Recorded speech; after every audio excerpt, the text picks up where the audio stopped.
इस लेक्चर में हम स्टिमुलेटेड एब्जॉर्प्शन, स्पॉन्टेनियस एमिशन और स्टिमुलेटेड एमिशन की बात करेंगे। इनकी बात क्यों करेंगे हम? क्योंकि हम यहाँ पे लेजर को डिफाइन करने जा रहे हैं। लेजर क्या होता है? L for light, A for amplification by, S for stimulated, E for emission of, R for radiation. Light amplification by stimulated emission of radiation. Stimulated emission से लाइट की एम्प्लीफिकेशन हो रही है और वो हमारे पास लेजर आती है। तो सबसे पहले डिस्कस करते हैं हम यहाँ पे स्टिमुलेटेड एब्जॉर्प्शन। स्टिमुलेटेड एब्जॉर्प्शन क्या होता है, या इसको हम इंड्यूस्ड एब्जॉर्प्शन भी बोलते हैं। स्टिमुलेटेड का मतलब होता है, स्टिमुलेट करना मींस किसी को कंपेल करना, फोर्स करना। ठीक है, तो ये सपोज करो लेवल 1 है, ये लेवल 2 है। इस लेवल की एनर्जी E1, इस लेवल की एनर्जी E2। एटम्स यहां लोअर स्टेट में पहले पड़े हैं, हम इसको ग्राउंड स्टेट भी बोल सकते हैं, पर मैं यहां लोअर स्टेट ही बोल के चलूंगा। अब लोअर स्टेट में एटम्स यहां पड़े हैं, तो ये एटम्स को हमें ऊपर भेजना है। कैसे ऊपर जाएंगे?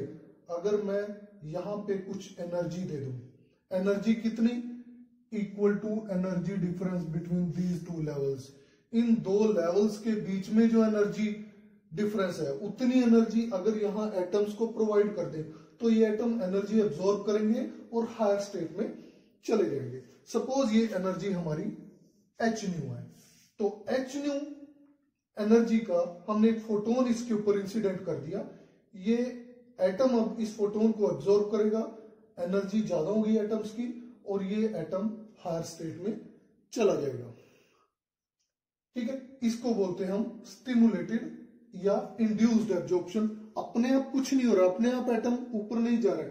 एटम को जब एनर्जी दी हमने बाहर से, इसको फोर्स किया ऊपर जाने के लिए, या इसने एनर्जी एब्जॉर्ब की, तो ये हायर स्टेट में चला गया। इसको हम ऐसे भी रिप्रेजेंट कर सकते हैं यहां पे, atom plus photon, this will give atom star. मतलब एटम यहां पे अब एक्साइटेड स्टेट में है। Atom star means excited state. और ये जो मैंने आपको इक्वेशन दी है, इसको दूसरी तरह से हम करेक्टराइज कर सकते हैं। इस प्रोसेस को हम इस इक्वेशन से भी बता सकते हैं, dN1/dt equal to -W12 into N1। यहां पे N1 क्या है? N1 is number of atoms per unit volume, ये इसको कंसंट्रेशन ऑफ एटम्स भी बोल देते हैं। और dN1/dt ये क्या शो कर रहा है? ये है rate of transition of atoms from level 1 to 2। और ये W12 क्या है? This is absorption probability. Absorption probability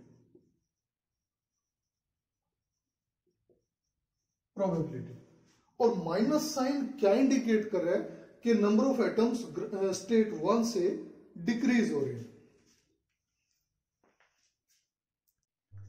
अब ये जो एब्जॉर्प्शन प्रोबेबिलिटी है W12, ये किस पे डिपेंड करेगी? ये डिपेंड करेगी एनर्जी डेंसिटी पे। जो बाहर से हम फोटोन इंसिडेंट कर रहे हैं, उनकी एनर्जी पे, फोटोन फ्लक्स के ऊपर, या एनर्जी डेंसिटी बोल देता हूं मैं यहां पे। सो W12 इक्वल टू, अगर प्रोपोर्शनैलिटी साइन हटा दे यहां पे, so this will be equal to B12 into E new.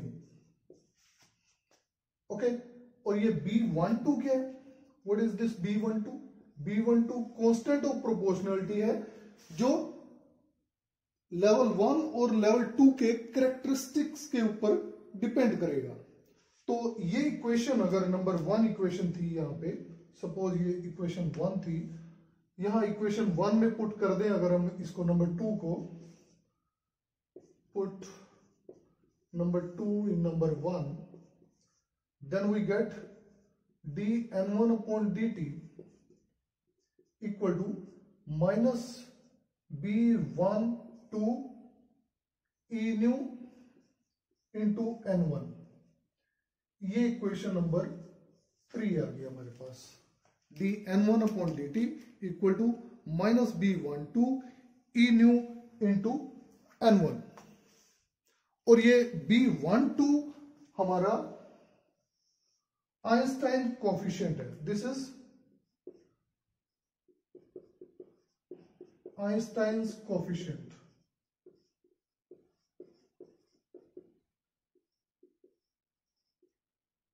ठीक है, इसको हम आइंस्टाइन कोफिशिएंट ऑफ एब्जॉर्प्शन भी बोलते हैं, Einstein coefficient of stimulated absorption.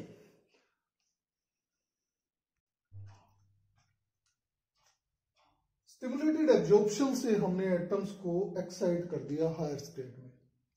ठीक है, अब एटम जो है हायर स्टेट में है, उसके बाद उनका एमिशन होगा। एमिशन कौन कौन सा हो सकता है, स्पॉन्टेनियस या स्टिमुलेटेड। स्पॉन्टेनियस एमिशन जो होता है वो अपने आप एमिशन होता है। एक्चुअली हर एक स्टेट का, एक्साइटेड स्टेट का कुछ लाइफ टाइम होता है, 10⁻⁻7 से -8 सेकेंड्स, 10⁻⁻7 से लेके -8 सेकेंड तक होता है इसका लाइफ टाइम। उतने टाइम के बाद ये एटम्स जो हैं यहां नहीं रह सकते, they are not allowed to stay in this higher state. उसके बाद इनको ये स्टेट छोड़नी ही छोड़नी पड़ेगी। तो ये अपने आप डी एक्साइट हो जाते हैं लोअर स्टेट में। ठीक है, तो जब ये डी एक्साइट होंगे हायर एनर्जी से लोअर एनर्जी में, तो वो एनर्जी डिफरेंस कहां जाएगा, वो लाइट की फॉर्म में बाहर निकल जाएगा, एच न्यू। ये एच न्यू तो था इनका एनर्जी डिफरेंस, इतनी ही एनर्जी की रेडिएशन यहां पे बाहर निकल आएंगे। तो ये हमारा हो गया स्पॉन्टेनियस एमिशन। ठीक है, स्पॉन्टेनियस एमिशन को डिफाइन कर सकते हैं हम, emission of energy by an atom falling from a state of higher energy to a state of lower energy without help of any external source। बिना किसी की हेल्प के, बिना किसी एनर्जी की हेल्प से ये अपने आप नीचे आ रहे हैं। ठीक है, तो इसको एमिशन को हम स्पॉन्टेनियस एमिशन बोलते हैं। और इस स्पॉन्टेनियस एमिशन को हम इस इक्वेशन से बता सकते हैं, ये प्रोसेस से डिफाइन कर सकते हैं। Atom star means atom in excited state, when this come to lower state this will be atom, जो ओरिजिनल इसका लेवल होगा, प्लस फोटोन, फोटोन ये निकलेगा। और ये इक्वेशन है हमारी रेट इक्वेशन इसकी, dN2/dt, sp for spontaneous emission, this will be equal to -A21 into N2। यहां पे N2 क्या है, N2 is the number of atoms in excited state, या number of atoms per unit volume, ये इनको concentration of atoms भी बोल सकते हैं। A21 क्या है, A21 आइंस्टाइन कोफिशिएंट है, Einstein coefficient of spontaneous emission, and this will depend upon parameters of level 1 and level 2। इनके जो कैरेक्टरिस्टिक होंगे इनके ऊपर डिपेंड करेगा, आइंस्टाइन कोफिशिएंट है। और dN2/dt ये हमारा रेट ऑफ ट्रांजिशन है, rate of transition of N2 from level 2 to level 1। Okay, तो यहां से ये इक्वेशन नंबर 4 होगी हमारी। ठीक है, ये सारा स्पॉन्टेनियस एमिशन था। इसके बाद बात करते हैं स्टिमुलेटेड एमिशन की। स्टिमुलेटेड एमिशन के केस में ये लेवल 1, ये लेवल 2, लेवल 1 की एनर्जी E1, अगेन लेवल 2 की एनर्जी E2, ये आपको पता ही है। एटम्स जो एक्साइटेड स्टेट में है ऑलरेडी, उनको क्या कर रहे हैं हम, उनको एनर्जी बाहर से प्रोवाइड कर रहे हैं। कितनी energy, equal to energy difference between these two levels, H nu energy. एक एटम है, उसको आपने एच न्यू एनर्जी दी। ठीक है, ये एच न्यू एनर्जी इस एटम को स्ट्राइक करेगी और इसको कंपेल करेगी, इसको फोर्स करेगी डी एक्साइट होने के लिए। ठीक है, तो जब ये डी एक्साइट होगा, एटम यहां आएगा, तो एक फोटोन निकलेगा। कितना फोटोन निकलेगा, जितना इन दोनों का एनर्जी डिफरेंस है। ओके, एक फोटोन निकला। एक फोटोन ये था इंसिडेंट फोटोन, ये हमारा इंसिडेंट फोटोन जो है,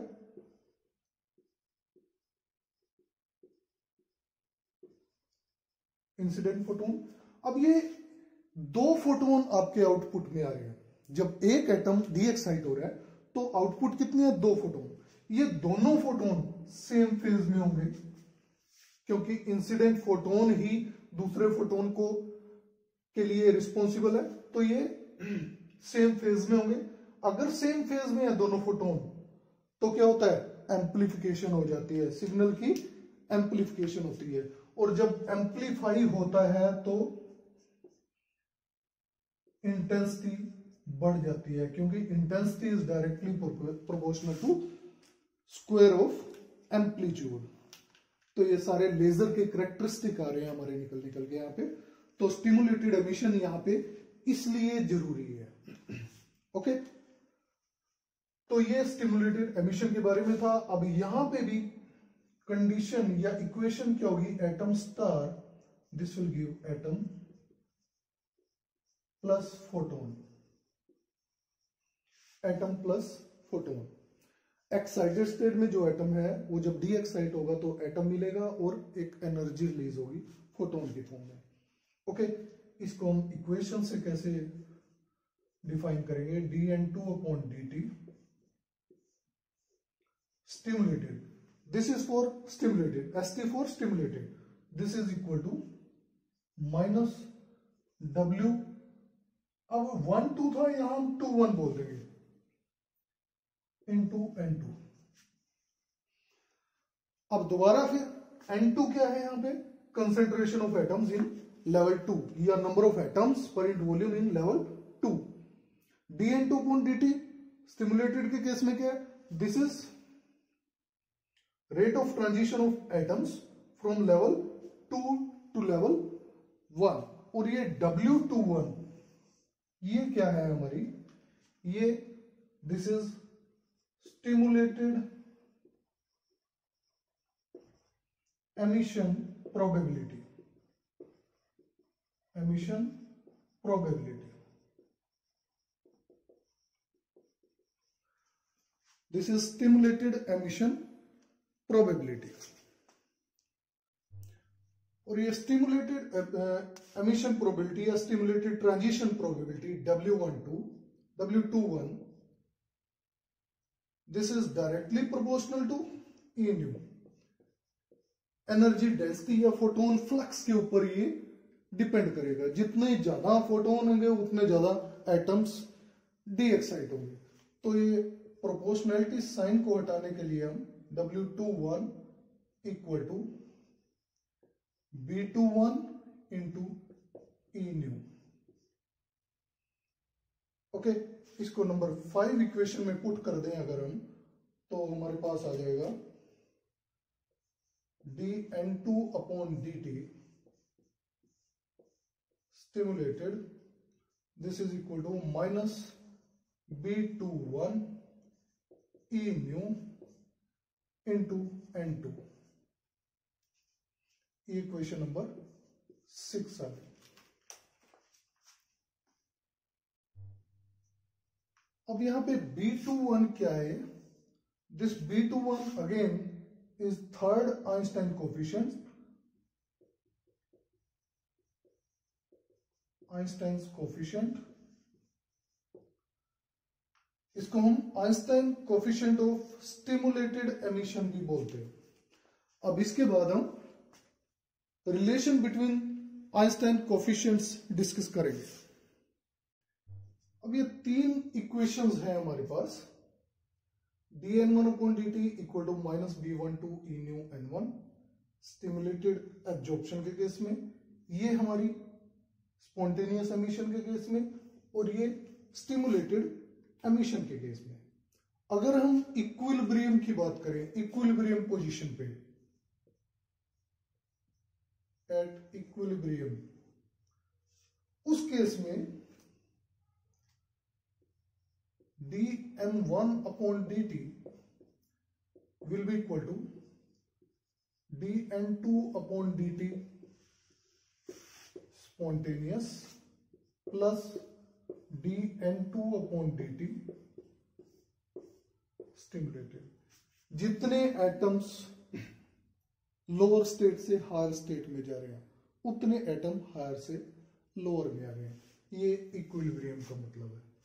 ठीक है, तो यहां से हम निकाल सकते हैं B12 E nu into N1, this is equal to A21 N2 plus B21 E nu into N2। ये माइनस साइन सारी जगह कैंसिल हो जाएगा, माइनस माइनस माइनस लेफ्ट और राइट साइड में।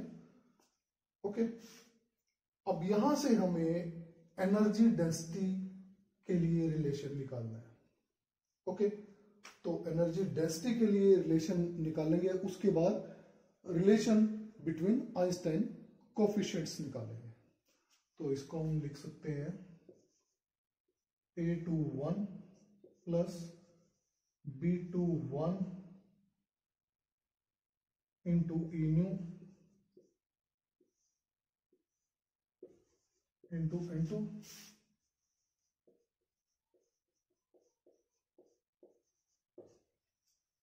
ठीक है।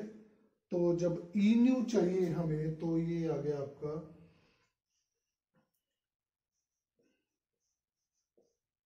यहां से और यहां से E न्यू को ले लिया,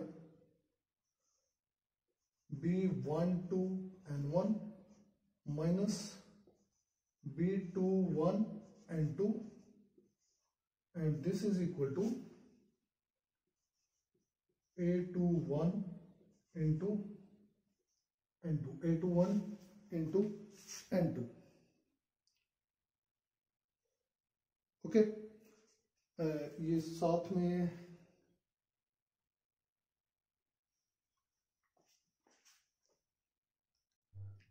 अब इस इक्वेशन से हम E न्यू बता सकते हैं, E nu equal to A21 N2 upon B12 N1 minus B21 N2। Okay, सबसे पहले मैं यहां पे N2 को एलिमिनेट करना चाह रहा हूं, तो ये हो जाएगा A21 N2, मैंने यहां पे N2 को बाहर ले लिया, तो B12 N1 upon N2 minus B21, और ये N2 कहाँ आया, यहां, ये N2 से N2 cancel.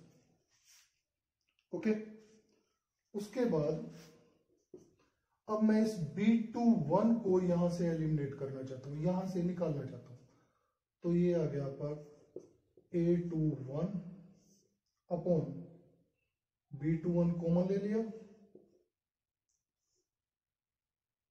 B12 upon B21 N1 upon N2 minus 1। Okay, तो E न्यू जो आपका आया, E nu equal to A21 upon B21 into 1 upon B12 upon B21 N1 upon N2 minus 1। Okay, अब इस रिलेशन में हम conclusion यहां से कुछ भी नहीं निकाल सकते, तो उसके लिए क्या करना पड़ेगा, हमें ये N1 अपॉन N2 जो है इसको एलिमिनेट करना पड़ेगा with the help of Maxwell Boltzmann distribution.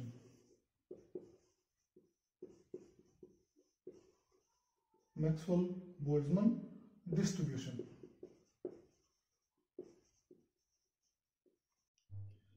Maxwell Boltzmann distribution के according N1 equal to N0 into e raise to power minus E1 upon KT। ये N1 number of atoms in state 1 है, K Boltzmann constant है, T absolute temperature है, और N0 जो है number of atoms in ground state या original state में जो नंबर ऑफ एटम्स थे। ओके, तो ऐसे ही N2 equal to N0 into e raise to power minus E2 upon KT। Okay, अब यहां से हमें निकालना है N1 अपॉन N2। तो सबसे पहले हम N2 अपॉन N1 कर लेते हैं, dividing N2 by N1। N2 upon N1 this is equal to e raise to power minus E2 minus E1 upon KT। Okay, e raise to power minus E2 minus E1 upon KT। और ये E2 minus E1 क्या है? E2 minus E1 this is equal to h nu. Okay, तो ये N2 upon N1 कितना आ गया? e raise to power minus h nu upon KT।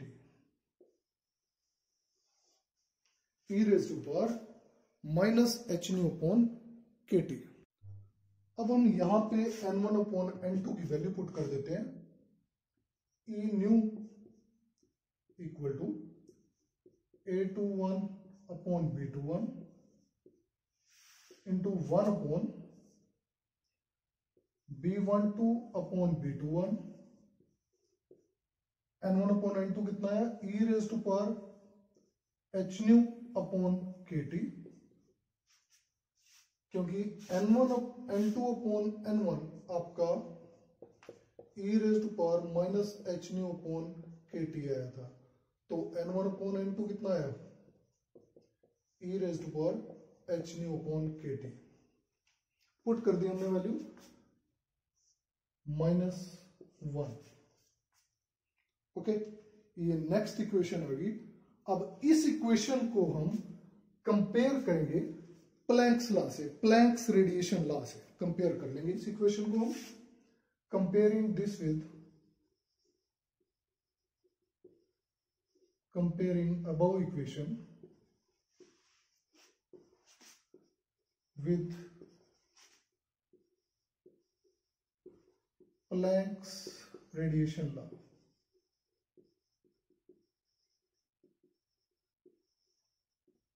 और प्लैंक्स रेडिएशन लॉ क्या है? E न्यू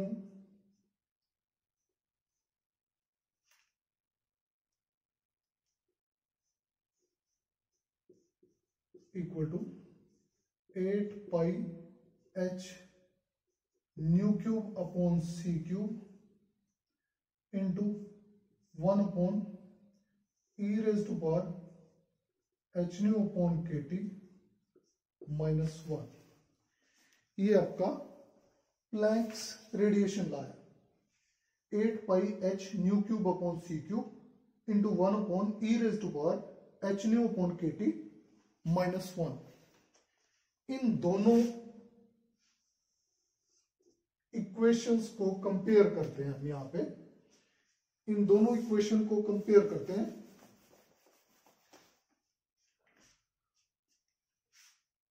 तो जब ये कंपेयर किया तो A21 अपॉन B21 किसके इक्वल आया?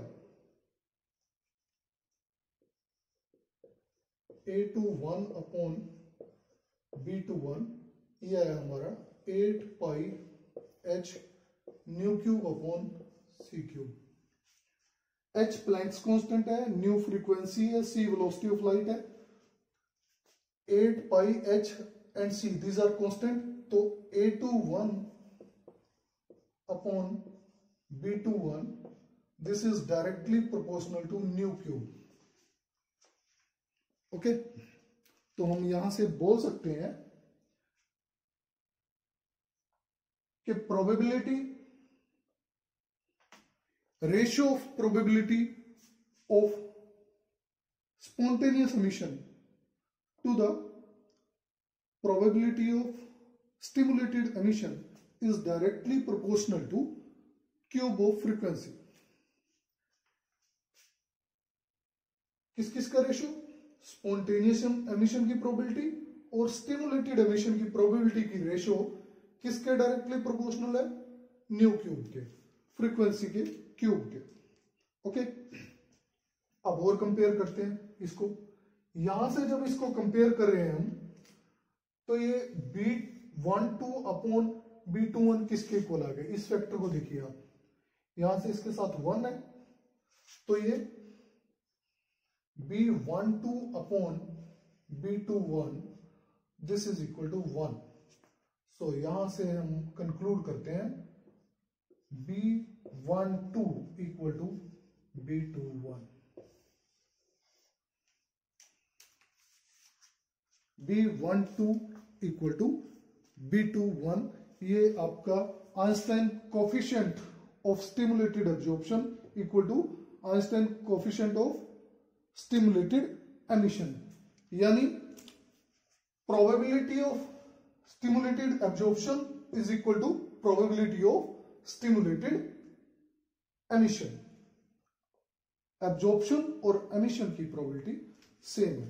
तो ये सारा हमारा टॉपिक था आज का, spontaneous emission, stimulated absorption, stimulated emission, Einstein coefficients और उनके बीच में relations. Thank you very much.